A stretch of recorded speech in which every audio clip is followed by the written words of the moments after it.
ప్రభువైన యేసు నామమున మీకు శుభములు. ఈరోజు మన వాక్య భాగము మత్తయి సువార్త 25వ అధ్యాయము. యేసు ప్రభువు ప్రజలకు బోధిస్తూ ఇలా చెప్పాడు. పరలోక రాజ్యానికి ఎటువంటి మనుషులు వెళ్తారు, ఎటువంటి మనుషులు వెళ్ళరు అనే విషయాన్ని వారికి అర్థమయ్యేలా తెలియజేయడానికి ఆయన ఉపమానాలను అంటే ఉదాహరణలను ఉపయోగించి ప్రజలకు బోధించాడు. పరలోక రాజ్యము తమ దివిటీలను పట్టుకొని పెండ్లి కుమారుని ఎదుర్కొనడానికి బయలుదేరినటువంటి 10 మంది కన్యకలను పోలి ఉంది. 10 మంది కన్యకలలో 5 మందికి బుద్ధి కలిగిన వారుగా వారున్నారు. మిగతా 5 మంది బుద్ధి లేనటువంటి కన్యకలుగా ఉన్నారు.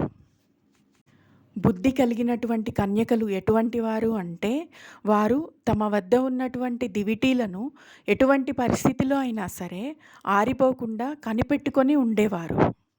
వీరు తమ దివిటీలు ఆరిపోకుండా దేవుని పనిని సిద్ధపరచడానికి సాదృశ్యంగా ఉన్న నూనెను తక్కువ కాకుండా సిద్ధపరచుకున్నవారు. అంటే వారు దేవుని పని పట్ల వారికి ఉన్న సమర్పణ, ఆయన రాకడ కొరకు ప్రతిదినం కావలసినటువంటి సిద్ధపాటు విషయంలో మెలకువ కలిగి ఉన్నారు.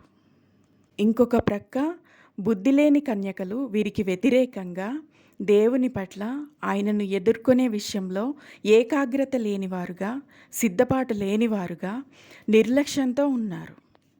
దేవుని రాజ్యంలో కనికర సంపన్నుడైన దేవుని పట్ల, న్యాయమైన ఆయన కార్యాల పట్ల ఆసక్తి లేని వారికి, ప్రభువును ఎదుర్కోవడానికి సిద్ధపాటు లేని వారికి, ఆయన గురించి ఆలోచన లేకుండా నిర్లక్ష్య స్వభావంతో ఉన్నవారికి చోటు లేదు. ప్రభువు ఇంకొక ఉపమానం చెప్పాడు. ఒక మనుష్యుడు ఇతర దేశానికి వెళ్తూ తన ఆస్తిని కొన్ని తలాంతుల రూపంలో అంటే తన యొద్ద ఉన్న ధనాన్ని కొంత భాగాలుగా చేసి తన దాసులకు ఎవరి సామర్థ్యాన్ని బట్టి వాళ్లకు ఆ తలాంతులను అప్పగించాడు. ఒకనికి 5 తలాంతులు, ఇంకొకనికి 2, ఇంకొకడికి 1 చొప్పున తన ఆస్తిని వారికి భాగాలుగా ఇచ్చి తను తిరిగి వచ్చినప్పుడు లెక్క చూస్తానని వారికి ఆజ్ఞాపించి వెళ్ళాడు. అలాగే అతను తిరిగి వచ్చి చూసినప్పుడు 5 తలాంతులు ఉన్నవాడు తన యజమాని కొరకు వాటిని 10 తలాంతులుగా అభివృద్ధి చేశాడు. 2 ఉన్నవాడు మరి 2 తలాంతులను తన కొరకు దానిని సంపాదించి పెట్టాడు. అయితే 1 తలాంతు మాత్రమే ఇవ్వబడినవాడు ఏమీ సంపాదించకపోగా అతడు తన యజమానితోనే ఇలా అంటున్నాడు.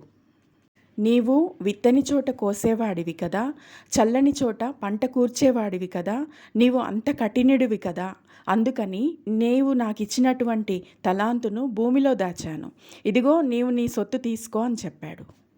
అందుకు అతని యజమాని వాణ్ణి చూసి, సోమరివైన చెడ్డదాసుడా, నా గురించి నువ్వు ఇలా అర్థం చేసుకున్నావా అని వాణ్ణి చీకటిలోనికి త్రోసివేయడానికి ఆజ్ఞ ఇచ్చాడు. ఇక అప్పుడు అతనికి పాపక్షమాపణ లేదు. వానికి ఇవ్వబడిన అవకాశాన్ని ఆ దాసుడు దుర్వినియోగపరిచి తన యజమానిని ఆగ్రహానికి పాత్రుడయ్యాడు. ఇదే విధంగా దేవాది దేవుడు మనుషులను సృష్టించి భూమిపై మనలను ఆయా స్థానాలలో ఉంచి ఆయన మన నుండి కొన్ని మంచి విషయాలను, ఆయన నామానికి తగినట్లుగా ప్రవర్తించి నడుచుకునే జీవితాలను ఖచ్చితంగా కోరుకుంటూ ఉన్నాడు. ఈ విధానంలో మన మాటలను కూడా దేవుడు పరీక్షిస్తాడు. మన నోటి మాటలు కొద్దివిగాను, ఉప్పు వేసినట్టు రుచిగా ఉండాలని, వినేవారికి అవి క్షేమాభివృద్ధిని కలిగించేవిగా ఉండాలని దేవుడు ఆశిస్తున్నాడు.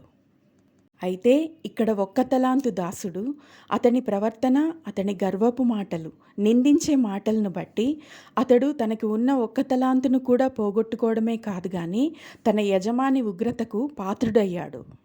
ప్రభువు మనకు చెప్పిన ఈ ఉపమానాల అర్థాన్ని గ్రహించిన వారమై మనము దేవునికి విధేయులమైన పిల్లలంగా ప్రవర్తించి మాట్లాడి నడుచుకొందుముగాక. ఆమేన్.